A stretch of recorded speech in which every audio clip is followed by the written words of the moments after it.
What's going on? I am sitting back thinking,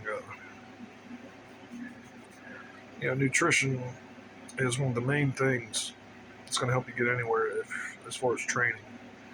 And it doesn't matter if you're training for, bodybuilding competition, for boxing, gymnastics, football, baseball, basketball, running track, cross country, or if you're even just training just because you want to lose a few pounds or put on a little bit of muscle, get ready for the summer, whatever.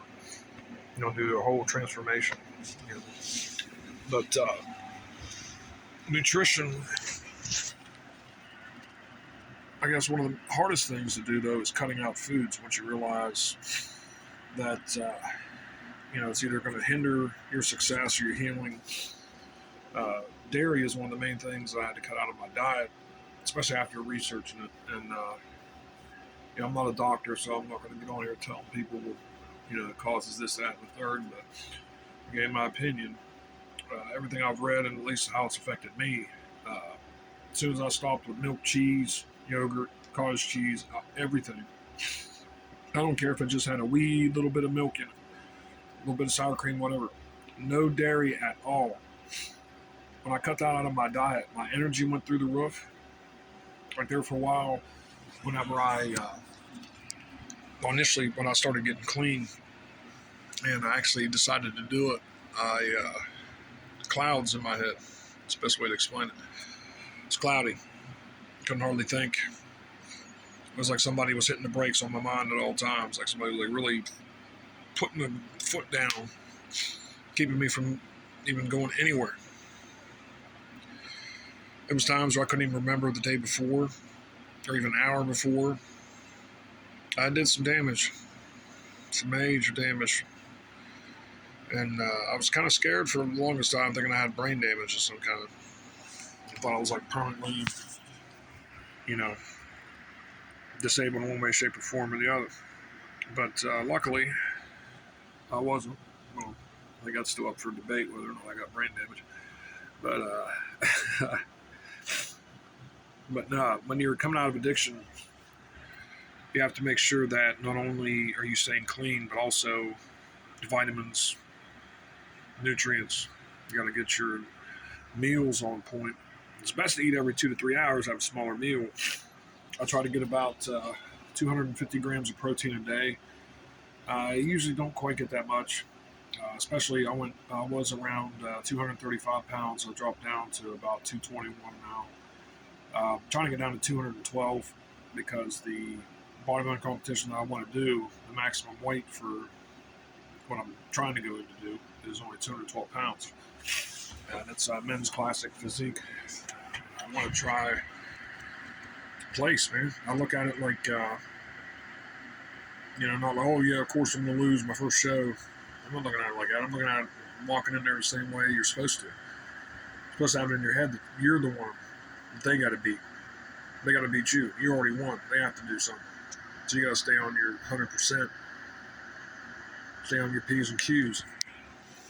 But no, the dairy, you cut that out of your diet, it's going to help with inflammation as well. Like if you tend to have sore joints, back problems, even muscle soreness, especially after training, because DOMS, delayed onset muscle soreness, you can get that, and it'll be the day after or a couple days after a certain workout. All of a sudden you'll have all kinds of just real sore, sharp pains, and some pounding when you're laying down if you're trying to move around and get sharp at times. Depends on which muscles, but for me it always seemed like the hamstrings would be a big one. Like this is years ago though, because once I kind of caught on to the whole, you got to get within about 15 minutes. That's the longest you want to wait until you get some simple sugars in after your workout, because that is the anabolic window is about, we'll just say 10 minutes. Because as long as you can get within 10 minutes, you get, depending on your weight, I usually aim for about 45, 50 grams of protein, anywhere from 80 to 100 grams of carbs, mainly simple sugars, and, very low fat, and maybe a gram or two of fat. And that's immediately after, my last set.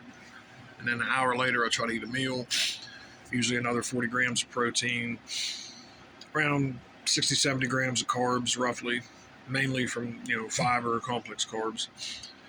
But then, about maybe 5, 10 grams of fat. And then about 6 to 8 hours after, that is when you're burning the most calories. I always do, like my workout first thing in the morning, should be like 8 o'clock. So around 4 or 5 o'clock, that's when I'm burning, a heck of a lot more calories. And anywhere from 2 to 4. And that's usually when I start starving, especially if I'm still at work and I do laboring. So I'll do demolition one day. It's the same people I work for, just they have different companies. One is all their rental properties. We go clean up, do maintenance, whatever.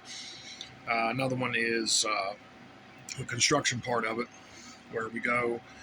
Right now, we had to do a bunch of demo, and now it's, getting to the point where we're almost ready to put in all the plumbing and everything. But busting up concrete's been the main thing we're doing at this school. It's going to be a nursing home when we're done with it. It's about a 3-year project. I got lucky enough to get involved with, so I know I at least got that much work for now, until I get into a coal mine or oil and gas, one of those. But always got to make sure that you get your meals on point. You don't want to skip meals. You don't want to act like, it's not that serious when really it is. If you're doing this and you're serious about it and you are really trying to lose weight or build muscle, whatever your goal is, you need to be on point with your diet. You need to keep everything dialed in. Right? You want to do 2 to 1 carbs to protein. That's one thing. It's what do I say? If you're maintaining or bulking, either one of those, or just trying to focus on muscle, and not really, worried too much about fat, but you're still keeping it in your mind not to have too many carbs. If you're doing just a flat out bulk, that's just, your protein's going to be the same, but your carbs is just going to go sky high. That's why you eat a lot more carbs and a lot more than calories. That way you start, get the bulk. You're going to be building fat and muscle. And when you do a cut, obviously you're still same amount of protein, just changing the carbs up. And I know since I've been trying to lose weight, got my body fat down to the point where through the show I've been having to lose muscle. So I've been having to eat less protein on purpose, just so my body gradually start breaking down some muscle. Because that's really all it is your body's way of keeping aminos in the bloodstream. Whenever you build up your muscles, if you're not getting enough protein, your body starts to break them down and put them aminos back into your bloodstream. So, and that's where muscle wasting comes in at. But yeah, antioxidants, it's another key thing. You say vitamin A, C, E, and D are some of the most important ones, but I always say C and E and B. Those are the ones I usually try to get, especially supplements. I usually try to get a good vitamin E, like a D alpha tocopherol. You don't want to get DL, because if there's an L in between the D and the alpha, that means it's synthetic and your body doesn't even use it. You just shit it out. So, pardon my language. But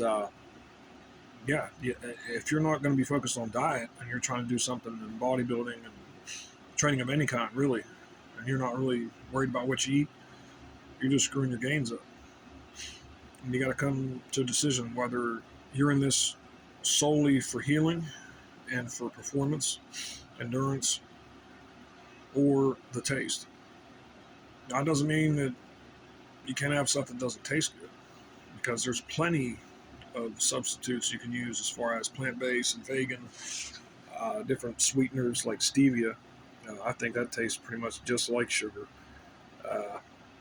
Even using 100% raw organic maple syrup, raw organic honey, molasses, agave syrup, brown rice syrup. There's a lot of different things you can use that are still good for you, but they're still going to never make it taste sweet. So you still got that sweet tooth. But everybody's going to have their own thing. Now, you can still have cheat meals. That ain't nothing. Usually what I'll do, especially on days when I work out, real early. Some days I'll go in anywhere from 7 to 10, depending on if I got to work. Other days I try to go in anywhere from 4 to 5 o'clock in the morning. But usually the cheat meal I like to do, say my meal, right after my workout. That's when I usually do it.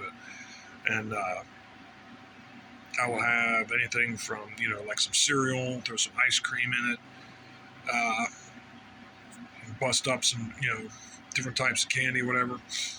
I always like to use the semi-sweet chocolate chips. I'm going to do something like that because I'm a fat kid at heart. I've been that since I was young. So I love to do some sweets. But it's in moderation as well. You can't be overdoing it, thinking, oh, well, I've been training, or if you've been burning so much fat or whatever. You just think you can eat whatever you want. Next thing you know, you're sitting back like, damn, where the heck my 8-pack go? But as long as you're focused, as long as you got your, you keep